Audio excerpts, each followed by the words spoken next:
The Hound of the Baskervilles by Sir Arthur Conan Doyle.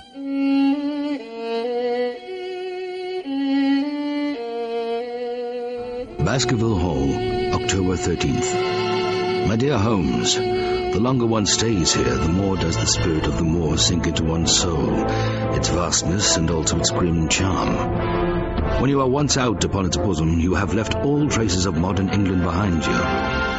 Let me bring you up to date with the facts as they currently stand. One of these, concerning which I have said little, is the escaped convict upon the moor. There is strong reason now to believe that he has got right away, and the outlying farmers sleep the better in consequence. I confess that I have had uneasy moments when I have thought of the Stapletons.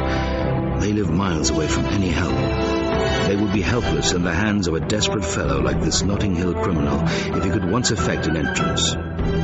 Both Sir Henry and I were concerned at their situation, and it was suggested that Perkins the groom should go over to sleep there, but Stapleton would not hear of it.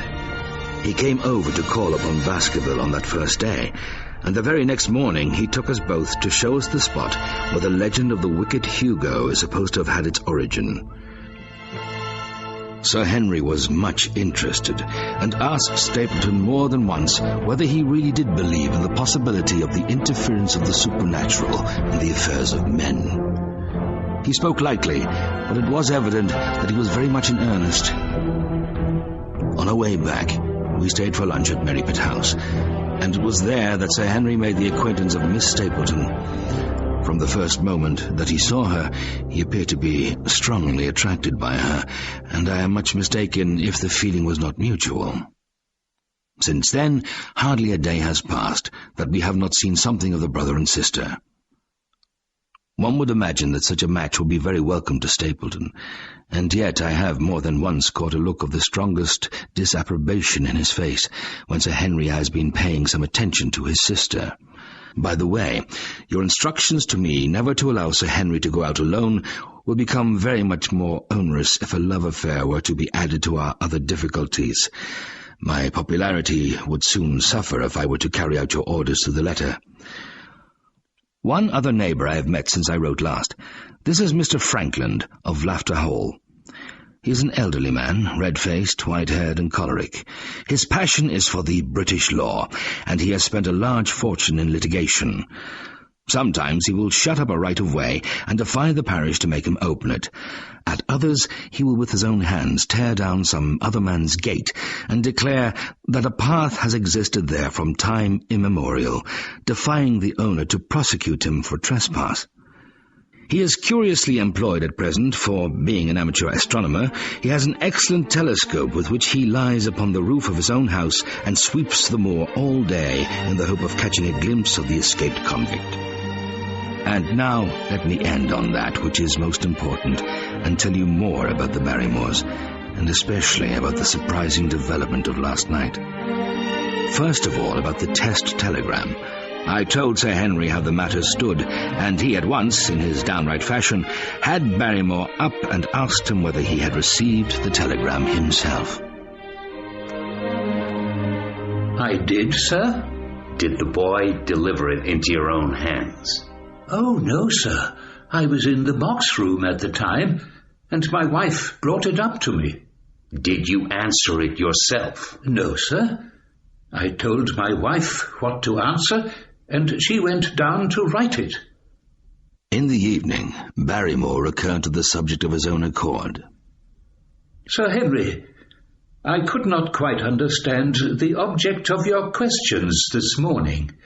I trust that they do not mean that I have done anything to forfeit your confidence.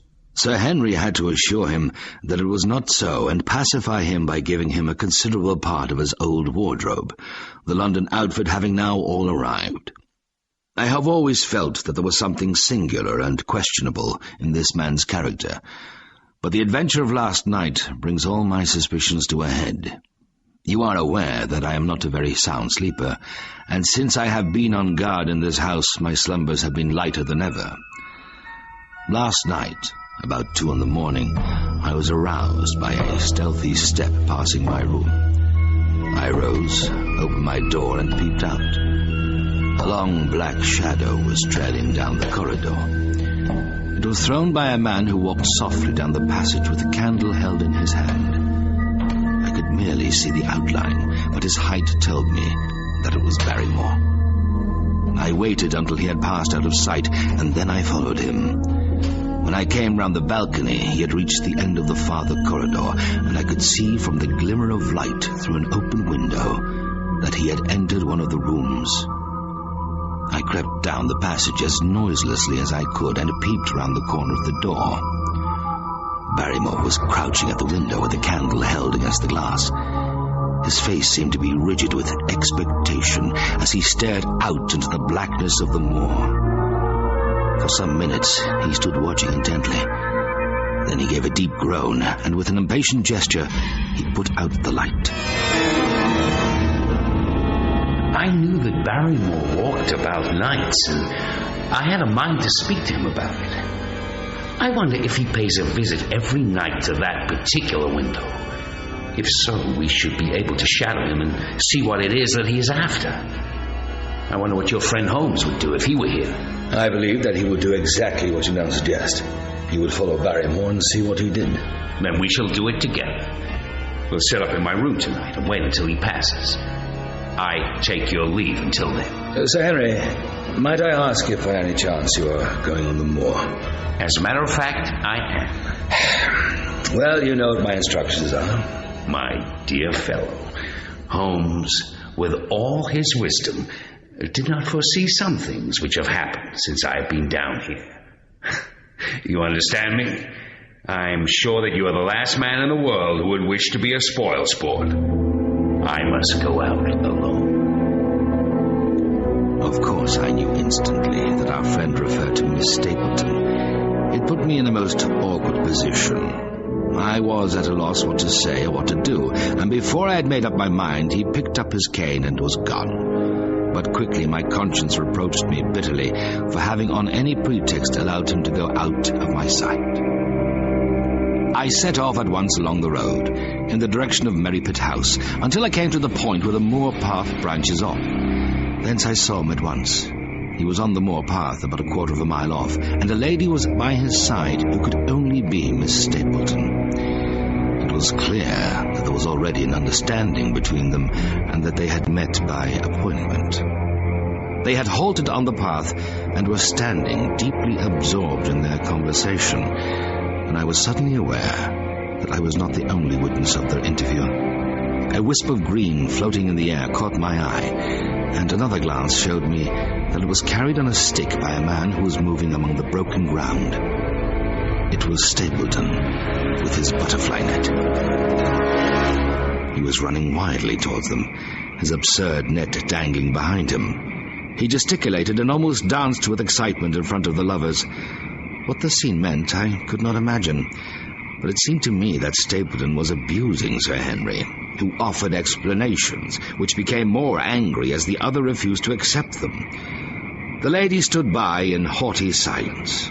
Finally, Stapleton turned upon his heel and beckoned in a peremptory way to his sister, who, after an irresolute glance at Sir Henry, walked off by the side of her brother. Deeply ashamed to have witnessed so intimate a scene without my friend's knowledge, I ran down the hill and met him at the bottom. Hello, Watson. Did you see him come out on us?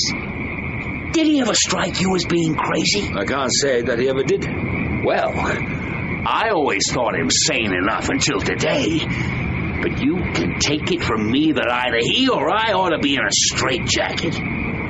What was I doing with the lady? How dared I offer her attentions which were distasteful to her? Did I think that because I was a baronet I could do what I liked? I lost my temper too, and I answered him rather more hotly than I should perhaps. Just tell me what it all means, Watson, and I'll owe you more than ever I can hope to pay. I tried one or two explanations, but indeed I was completely puzzled myself. And now I pass on to another thread which I have extricated out of the tangled skein. The mystery of the sobs in the night, of the tear-stained face of Mrs. Barrymore, of the secret journey of the butler to the western lattice window, All these things have by one night's work been thoroughly cleared. I sat up with Sir Henry in his rooms, smoking cigarettes without making the least sound. It was incredible how slowly the hours crawled by. 1 struck, and 2, and we had almost given it up in despair, when in an instant we both sat bolt upright in our chairs. We had heard the creak of a step in the passage. We were just in time to catch a glimpse of the tall, black-bearded figure as he passed through the same door as before, and the light of the candle framed it in the darkness and shot one single yellow beam across the gloom of the corridor. When at last we reached the door and peeped through, we found him crouching at the window, candle in hand, his white, intent face pressed against the pane, exactly as I had seen him 2 nights before.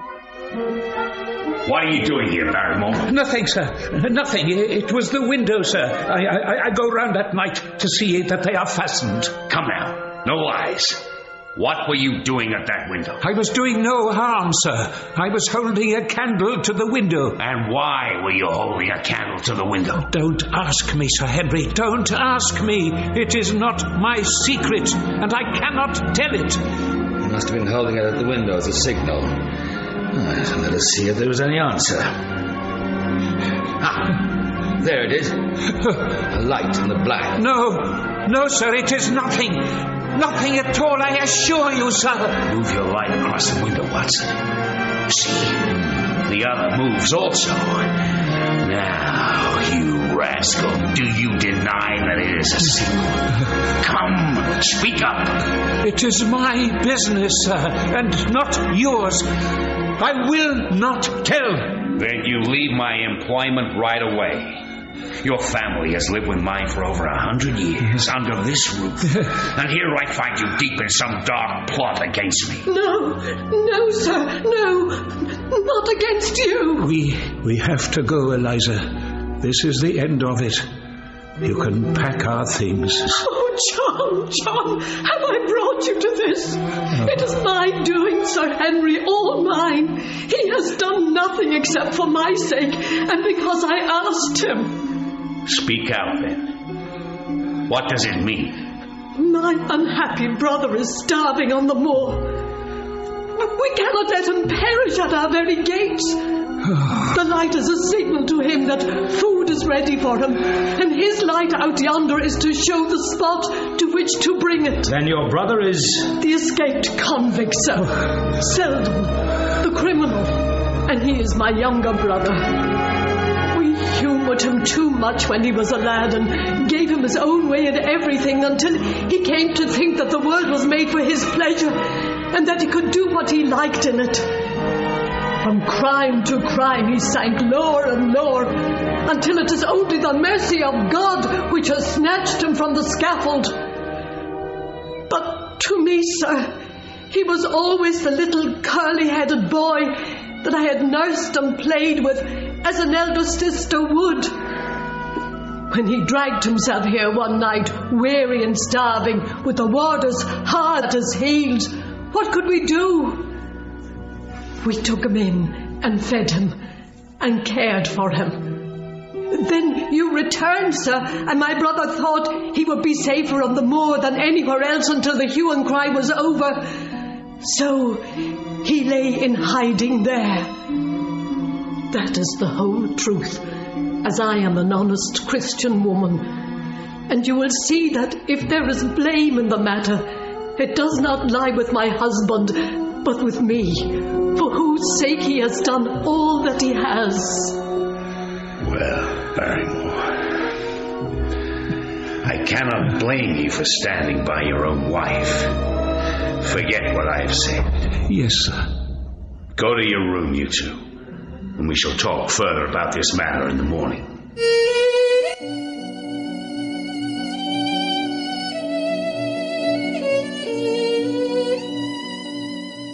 The Hound of the Baskervilles by Sir Arthur Conan Doyle.